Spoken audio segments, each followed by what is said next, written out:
కారం రంగు రుచితో ఉంటుంది. ఆచి మిరపపొడి అదరగొట్టే కారం రంగు రుచి. సినిమా థియేటర్ల బంద్ పై టాలీవుడ్ లో హాట్ డిబేట్ గా నడుస్తోంది. పీపుల్స్ స్టార్ నారాయణమూర్తి చేసిన కమెంట్లకు నిర్మాత నట్టి కుమార్ కౌంటర్ ఇచ్చారు. ఆయన వెనక ఎవరున్నారో, నారాయణమూర్తి ఇలా ఎందుకు మాట్లాడుతున్నారో తనకు తెలుసు అంటున్నారు నట్టి కుమార్. హరిహరి వీరమల్లు అనే సినిమాని ఆపడం కోసమే జూన్ 1 నుంచి బంద్ ప్రకటిస్తున్నారు, పర్సెంటేజ్ గానీ ఇవ్వకపోతే అనే మాట రావడం అనేది చాలా దుర్మార్గం.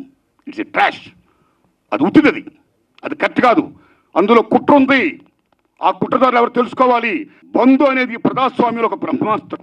ఎవరైనా బంధు ప్రకటించే ముందు సినిమా ఇండస్ట్రీలో అకార్డింగ్ టు నామ్స్ 3 వారాల ముందుగా తెలియపరచాలి. According to norms.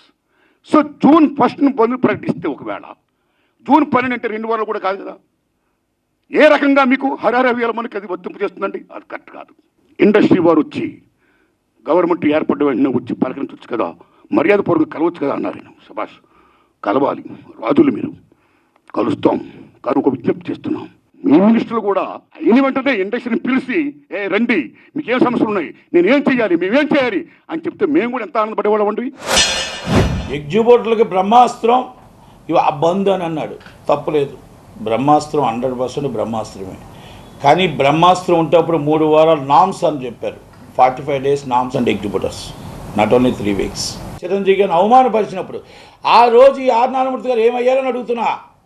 చిరంజీవి గారిని ఆ మీటింగ్లో అవమానపరిచినప్పుడు మళ్ళీ ఈ పెద్ద మనుషులతో మీ సమక్షంలో ఈ హీరోలందరినీ, అగ్ర హీరోలందరినీ, రాజమౌళి గారిని అందరిని అవమానపరిచినప్పుడు, 1/2 kilometer నడిపించి భోజనం పెట్టకుండా బయటకు పంపించినప్పుడు ఆ రోజు ఆర్ నారాయణమూర్తి గారు మీరు అందరికీ దగ్గరగా ఉన్నారు. అతి దగ్గర వ్యక్తిగా కేసీఆర్ గారికి, అతి దగ్గర వ్యక్తిగా జగన్మోహన్ రెడ్డి గారికి, అతి దగ్గర వ్యక్తిగా ఇప్పుడు ఎవరైతే మీతో ప్రెస్ మీట్ పెట్టి ఇచ్చారో, ఒక టీవీలో లైవ్లో పెట్టి చూపించారో ఆ పెద్ద మనుషులు ఎవరో నాకు తెలుసు, మీకు తెలుసు, అందరికీ తెలుసు. ఏ పార్టీ మిమ్మల్ని మాట్లాడిచ్చిందో, ఏ పార్టీ మిమ్మల్ని పవన్ కళ్యాణ్ గారిని తిట్టమని చెప్తుందో, ఏ పార్టీ మీకు ఈ విషయాలన్నీ చెప్పిందో అన్నీ మాకు తెలుసు.